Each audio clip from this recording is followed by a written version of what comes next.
Hello hello friends, welcome back.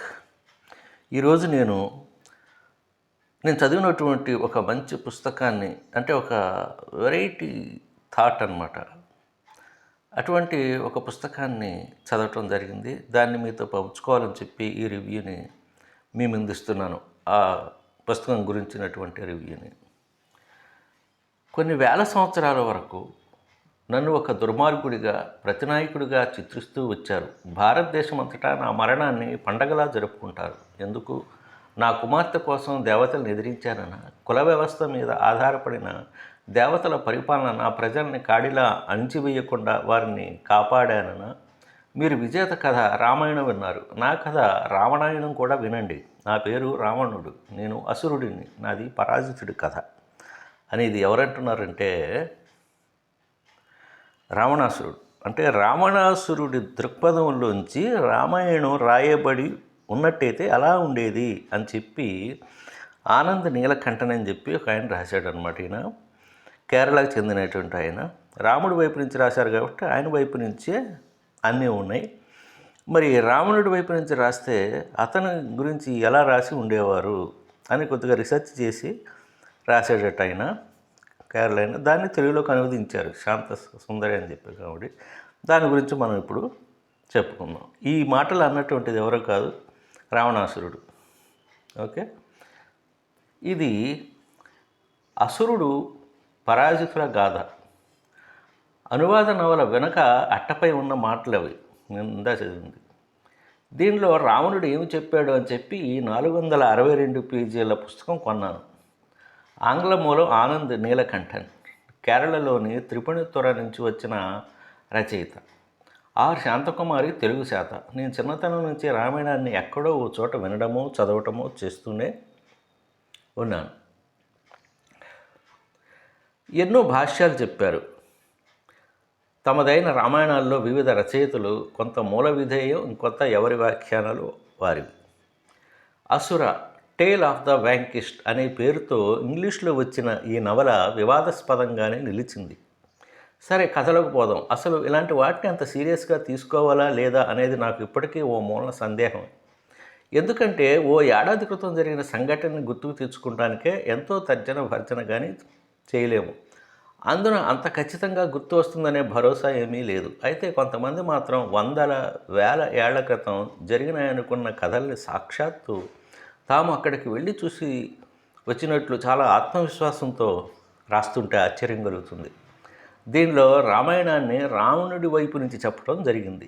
ఈ పుస్తకంలో పాత్రలు ఏవి కూడా నేల విడిచి సాము చేయవు, అద్భుత శక్తులు ఎవరికీ ఉండవు, అంతా మామూలుగానే జరిగిపోతుంది. అయితే రచయిత కొన్ని ప్రతిపాదనలు చేసినట్లు అర్థమవుతుంది.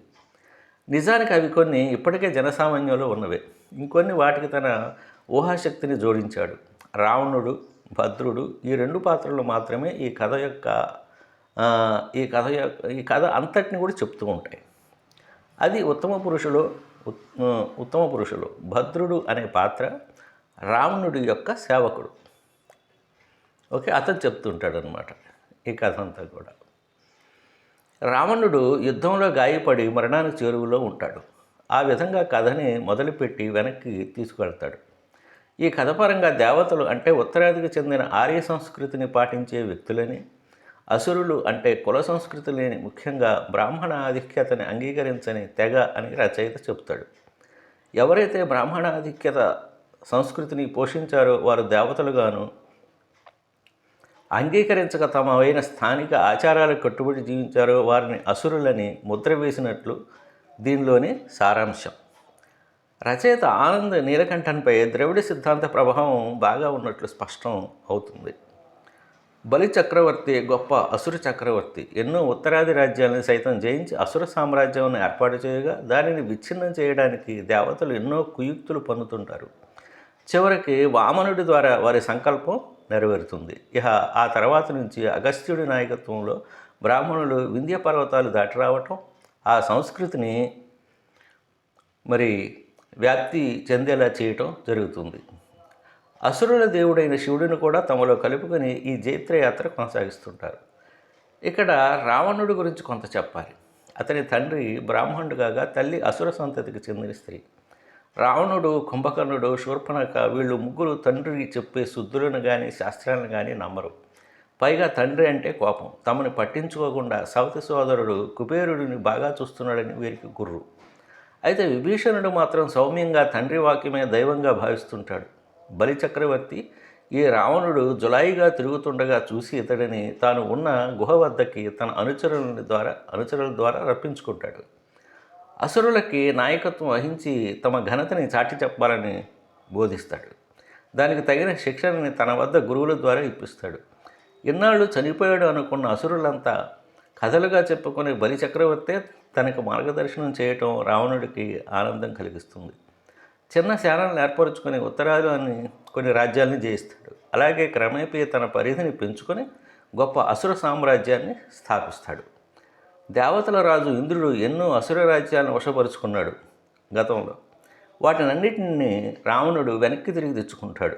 అయోధ్యని కానీ మిగతా పక్క రాజ్యాలను చూసినా కానీ రావణుడికి చాలా చులకనగా అనిపిస్తుంది. సంపదలో కానీ నగర నిర్మాణంలో కానీ నాగరికతలో కానీ వీరంతా అధములని రావణుడు భావిస్తాడు. లంకా నగరం అన్ని విధాల శ్రేష్ఠ నగరంగా తీర్చిదిద్దుతాడు. ఈ జైత్రయాత్ర చేస్తున్నప్పుడు వేదవతి అనే ఆమెని రావణుడు ఆమె అభిష్టంగా వ్యతిరేకంగా సమాగమిస్తాడు. ప్రమాదవశాత్తు ఓ నదిలో కొట్టుకుపోతుండగా రావణుడు ఇక యుద్ధంలో మరణించినాడని భావించి యుద్ధానికి వచ్చేటప్పుడు రావణుడు తనతో పాటు తెచ్చుకున్న తన కూతుర్ని సేనాధిపతి ప్రహస్తుడు చంపివేమని భద్రుడికి పురమాయిస్తాడు. భద్రుడికి చేతులు రాక అడవిలో వదిలేసి వస్తాడు. ఆ విధంగా రావణుడి కూతురు మిథిలా రాజ్య చక్రవర్తికి దొరుకుతుంది. ఆమెయే సీత. ఇదనమాట. ఇది మన ఆనంద్ ఉన్నాడు కదా, ఆనంద నీలకంఠన్, ఆయన గారి మరి రామాయణం అనమాట.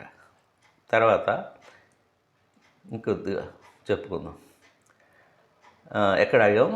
సీత రావణుడికి కుమార్తె ఏమిటి అనుకున్న దగ్గర కదా. అవును, ఆనంద నీలకంఠన్ రామాయణం అదే చెప్తుంది. కథ ఇప్పుడు ఇంకో వైపు నుంచి కథ సాగుతున్నది కాబట్టి క్లుప్తంగా రాస్తాను. కొన్ని కొత్తగానే అనిపిస్తాయి, మరి తప్పదు. అలా రావణుడి యొక్క కూతురు ఆ ఆర్ష రాజ్యంలో జనక మహారాజుకు దొరికి మిథిలా నగరంలో పెరుగుతూ ఒక యుక్త వయస్కరాలుగా అవుతుంది. స్వయంవరం ప్రకటిస్తాడు జనకుడు. ఆ కాలంలో అది ఒక సంప్రదాయం. ఆ ప్రాంతంలో ఈ సంగతి లంకలో ఉన్న రావణుడికి తెలుస్తుంది. తన కుమార్తె ఎలా పెరుగుతోంది అన్న విషయం మీద అతను ఎప్పటికప్పుడు గూఢచారి నివేదికలు తెప్పించుకుంటుంటాడు. అతను ఇలాంటి పద్ధతుల్ని నిరసిస్తాడు. స్త్రీ స్వాతంత్ర్యాన్ని హరించే ఆర్య సంస్కృతిని వ్యతిరేకిస్తాడు. రావణుడు ఆడైన మగైన వారి ఇష్టమైన వారితో కలిసి ఉండే పద్ధతులు లంకలో ఉంటాయి. మధుపానం విషయంలో కూడా అంతే. వేరు ధర్మాలంటూ ఉండవు. అస్పృశ్యత అనేది కూడా తన రాజ్యంలో లేదు. పుట్టుకను బట్టి ఒక వ్యక్తి సాంఘిక స్థాయిని తెలివిని అంచనా వేసే దుస్సాంప్రదాయం లేదు. ఎవరు ఏ స్థాయికి అయినా వెళ్ళవచ్చు. తన రాజ్యంలోని పద్ధతులు అవి. అలా కానట్లయితే బ్రాహ్మణుడికి అసుర స్త్రీకి జన్మించిన తన వంటి వాడికి లంకాధిపతిగా అయి ఉండగలిగేవాడు. అయితే ఇక్కడ కూడా కొన్ని జాడ్యాలు లేకపోలేదు. పురుషులకేమో వస్తు సంచయం మీద ఆసక్తి ఎక్కువ. స్త్రీలు మిగతా బయట వారితో పోల్చితే దుందుడుకుగా ఉంటారు. ఆ రోజుల్లోనే విజ్ఞాన శాస్త్రాన్ని ప్రోత్సహించి మయుడి ద్వారా పుష్పక విమానాన్ని కూడా తయారు చేయిస్తాడు. ఇదిగో ఇప్పుడు ఈ పుష్పక విమానంలోనే రావణుడు లంక నుంచి మిథిలా నగరానికి బయలుదేరి వెళ్తున్నాడు. మొత్తానికి స్వయంవర ప్రాంగణంలోనికి వెళ్ళి కూర్చుంటాడు. ముక్కు ముఖం తెలియని వాడెవడో ఈ శివధనస్సు విరిస్తే ఆమెను తన కుమార్తె వివాహం చేసుకోవాలా ఏమిటి పద్ధతులు అనుకొని, నువ్వే గనక నా వద్ద పెరిగి ఉన్నట్టయితే నీకు నచ్చిన వాడికి ఇచ్చి పెళ్లి చేసి ఉండేవాడిని కదా అని విచారపడతాడు. ఆ స్వయంవర కార్యక్రమంలో పాల్గొనడానికి వచ్చిన రాజకుమారులందరినీ చూస్తూ రావణుడు ఒక ముగ్గురు వైపు దృష్టి సారిస్తాడు. ఇద్దరు అన్నదమ్ములు, ఇంకొకరు వారి ఆస్థాన పురోహితుల్లా ఉంటారు. ఆ అన్నదమ్ముల్లో ఒకరైన రాముడిని చూసి ఏమిటి ఇతను చాలా గర్వంగాను గొప్ప ఆత్మవిశ్వాసం కలిగిన వాళ్ళ ఉన్నాడు, మిగతా వారిలా ఏమాత్రం అనుకోలేదు అని అనుకుని తొలిచూపులోనే ఒకలా భావిస్తాడు. మొత్తానికి ఆ ఘట్టం సీతారాముల పరిణయంతో పూర్తి అవుతుంది. కొన్నాళ్ళు గడిచిన పిమ్మట రాముడు వనవాసానికి వచ్చి దండకారణ్యంలో సంచరిస్తుంటాడు. అప్పుడు అది రావణుడికి తెలిసి ఈ ఉత్తరాది వారి దిక్కుమలిన వ్యవహారాలు ఏమిటో, ఆ రాణికి దశరథుడు మాట ఇవ్వటం ఏమిటి, పర్యవసానంగా తన కుమార్తె కూడా రాముడితో కలిసి ఈ కష్టాలు పట్టడం ఏమిటి అనుకుంటాడు. ఈలోగా ఒక ఆసక్తికరమైన అంశం జరుగుతుంది. శూర్పణఖ ఒకరోజు బాగా గాయపడి రక్తసిక్తమై ముక్కు చెవులు తదితరాలు కోయబడి వస్తుంది.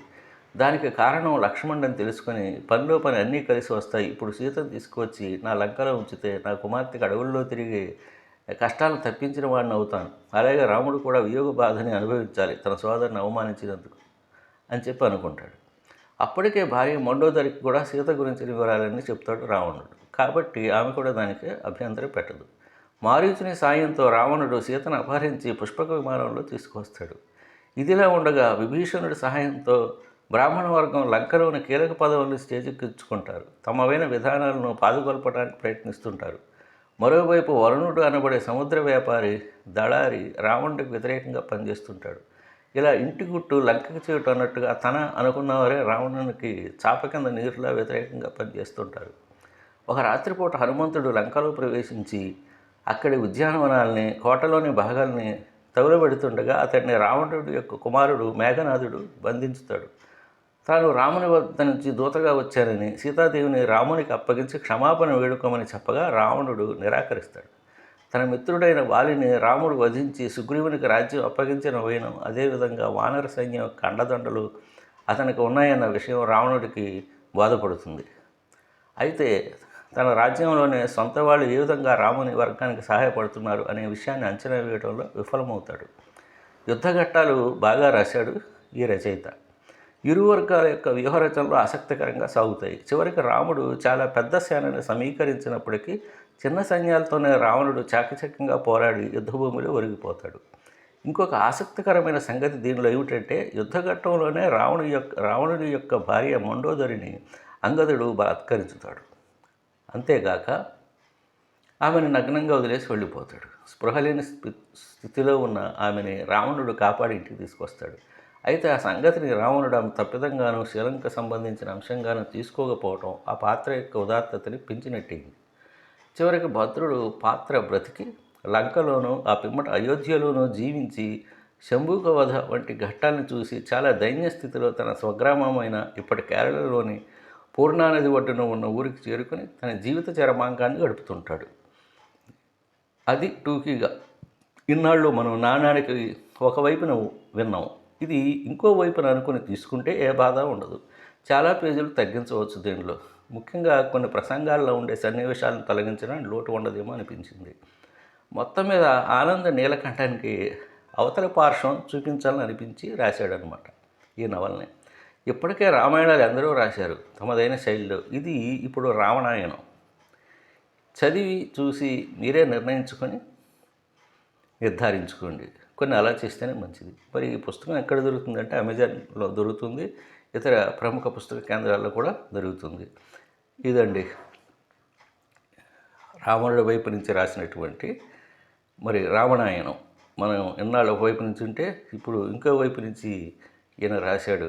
దాన్ని మీ ముందు ఒక చిన్న జిస్టులో మీ ముందు ఉంచాను. మీకు ఒక అండర్స్టాండింగ్ రావాలి పుస్తకం మీద అని చెప్పేసి రకరకాలైనటువంటి ఉద్దేశాలతో రకరకాలైనటువంటి పార్శ్వాలు చూపించాలని రకరకాల రచయితలు రాస్తుంటారు. అన్నింటినీ చదవాలి. మనం చదివి దాన్ని మనం అంచనా వేసుకోవాలి ఎవరికి వాళ్ళు.